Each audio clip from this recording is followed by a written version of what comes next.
mother would say, God love you, no seats. Holy mackerel. It's good to be back in Vilnius, a nation and a region that knows better than anyone the transformational power of freedom. You know, to show the world that the strength of a people united cannot be denied. And together with your brothers and sisters in Estonia and Latvia, you helped end the era of division through the power of connection. The Baltic Way, not the Berlin Wall, became the symbol for Europe's future. And later, when the Soviet tanks sought once more to deny your independence, the people of Vilnius said no, no, no, no. And in January of 1991, tens of thousands of citizens, unarmed and unyielding, came for their own accord, standing as one to protect the TV tower, to shield the Supreme Council, and defend freedom. 14 heroes tragically lost their lives. Hundreds were wounded. But the whole world saw that decades of oppression had done nothing to dim the flame of liberty in this country. I mean it. It's consequential. The light of Lithuania, you kept it strong, you kept it bright, and you kept the light shining. Here in Vilnius and in Washington, D.C., where the yellow, green, and red of your flag flew every day, this past year, we've celebrated 100 years of unbroken diplomatic relationship between the United States and the Baltic states. America never recognized the Soviet occupation of the Baltic. Never, never, never.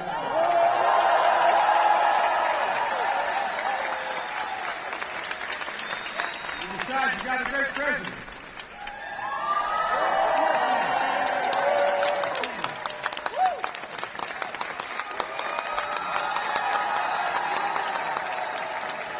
The president can tell you the bond between Lithuanian and American people have never faltered.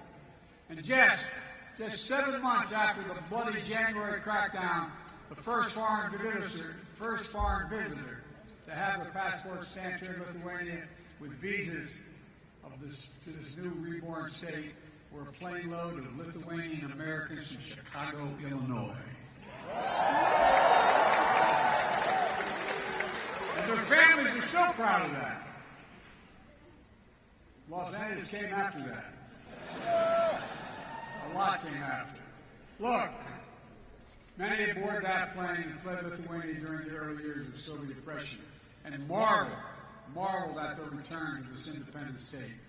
One of them told reporters, quote, "This day is like a resurrection for us. This day, Father, is like a resurrection for us." That's what the quote was, for real. That's the feeling. And it was. A resurrection that quickly became a revelation. And a nation which stands today as a stronghold of liberty and opportunity. A proud member of the European Union and of NATO.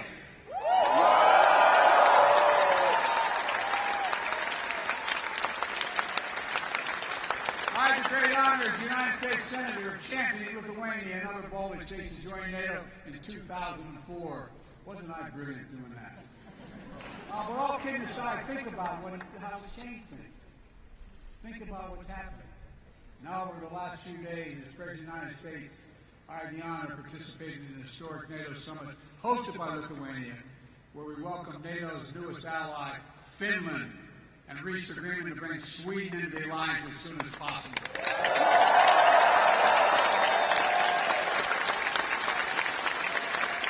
President Erdogan kept his word.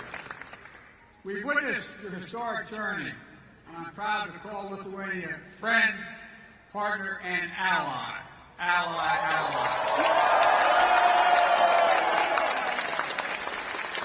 Soon NATO will be the 32nd freestanding, have 32 freestanding members standing together to defend our people and our territory. Beyond all the rest, bound by democratic values to make us strong, and by our sacred oath that an attack against it is a sacred oath. Attack against one is attack against all. because each member of NATO knows that the strength of our people and the power of our unity cannot be denied.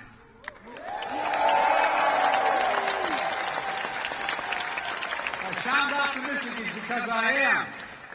Today, our alliance remains a bulwark of global security and stability as it's been for more than 7 decades. NATO is stronger, more energized, and yes, more united than ever in its history. Indeed, more vital to our shared future. It didn't happen by accident. It wasn't inevitable. When Putin and his craven lust for land and power unleashed his brutal war in Ukraine, he was betting NATO would break apart. He was betting NATO would break. He thought our unity would shatter at the first testing. He thought democratic leaders would be weak, but he thought wrong. Faced with the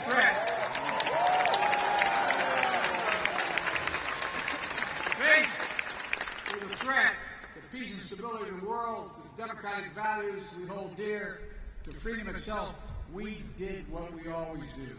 The United States stepped up, NATO stepped up, our partners in Europe and in the Indo-Pacific stepped up. All across the world they stepped up. And we're ready. We were ready because we stood together.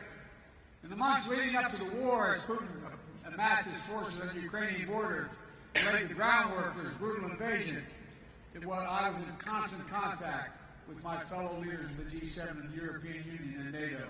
Constantly. We warned the world what Putin was planning. Even some in Ukraine didn't believe it was what we had our intelligence community found. We made sure NATO was prepared to deter any aggression against any member state. We pursued intense diplomacy with Russia, seeking to avert this terrible war. And when Russian bombs began to fall, we did not hesitate to act. We rallied the world to support the brave people of Ukraine as they defend their liberty and their sovereignty with incredible dignity. I mean that from the bottom of my heart. Think about it. Think about what they're doing. After nearly a year and a half of Russia's forces committing terrible atrocities, including crimes against humanity, the people of Ukraine remain unbroken. Unbroken. Ukraine remains independent. It remains free. And the United States has built a coalition of more than 50 nations to make sure Ukraine defends itself both now and is able to do it in the future as well. Since this war began, I've stood with President Zelensky, as I just spent about an hour with him, both in Washington, in Kyiv, in Hiroshima, and now in Vilnius, and declared to the world what I say again: we will not waver. We will not waver. I mean that. Our commitment to Ukraine will not weaken. We will stand for liberty and freedom today, tomorrow, and for as long as it takes.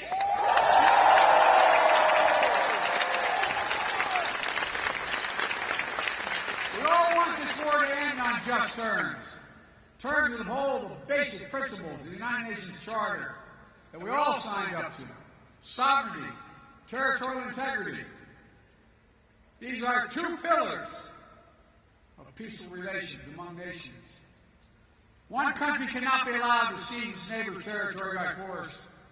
Russia could end this war tomorrow by withdrawing its forces from Ukraine, recognizing its international borders, and ceasing its attacks on its inhumane attacks on Russia, by Russia on Ukraine, against its children, women and children, its military. Unfortunately, Russia has shown thus far no interest in the diplomatic outcome.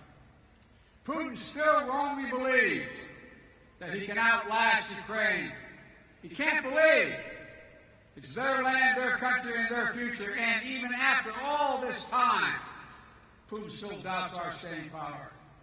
He's still making a bad bet that the conviction and the unity among the United States and our allies and partners will break down. He still doesn't understand that our commitment, our values, our freedom is something he can never, never, ever, ever walk away from. It's who we are. I mean it. It's who we are. It's who we are. Throughout this horrific war, the people of Lithuania, together with our Baltic brethren, have been among the most fierce champions of Ukraine's great to a future of its own choosing, one that is free, because you lived so long with freedom denied. Many of you who are older know better than anyone how precious the right to determine your own future is. Precious to people everywhere, not just in Ukraine, Belarus, Moldova, Georgia, and all the places around the world where people continue to fight to make their voices heard. So my message to all the United is keep it up, keep it going. Keep reminding the world of hope that Lithuania embodies, and that's you embody hope in this country. I'm not joking. I mean this sincerely.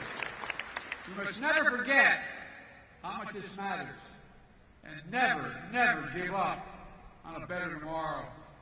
The defense of freedom is not the work of a day or a year. It's the calling of our lifetime, of all time. We are steeled for the struggle ahead. Our unity will not falter, I promise you. Folks, as I look around the world today at a moment of war and peril, a moment of competition and uncertainty, I also see a moment of unprecedented opportunity. Opportunity to make real strides for a world of greater peace and greater prosperity, liberty and dignity, equal justice under the law, human rights and fundamental freedoms, which are the blessing and birthright of all of humanity. That is the world the United States is working toward. And it's one we'll only reach if we do it together. And I mean together. We need to take the same spirit of unity, common purpose, determination that we've demonstrated in our response to Russian aggression in Ukraine, and bring more partners along as we continue working to build the world we want to live in and the world we want for our children. My friends, at the most fundamental level, we face a choice. It's not hyperbole, we face a choice. A choice between a world defined by coercion and exploitation, where might makes right, or a world where we recognize that our own success is bound to the success of others. When others do better, we do better as well. Where we understand that the challenges we face today, from the existential threat of climate change to building a global economy where no one gets left behind, are too great for any one nation to solve on their own. And that, to achieve our goals and meet the challenges of this age, we have to work together. And I mean sincerely, the world's changing. We have a chance to change the dynamic. That's why I've been so focused as president on rebuilding and revitalizing the alliances that are the cornerstone of American leadership in the world. These past years, we brought the transatlantic partnership to new heights, reaffirming the importance of the relationship between Europe and the United States as an anchor to global stability. The idea that the United States could prosper without a secure Europe is not reasonable. We've also elevated, it really isn't, not a joke.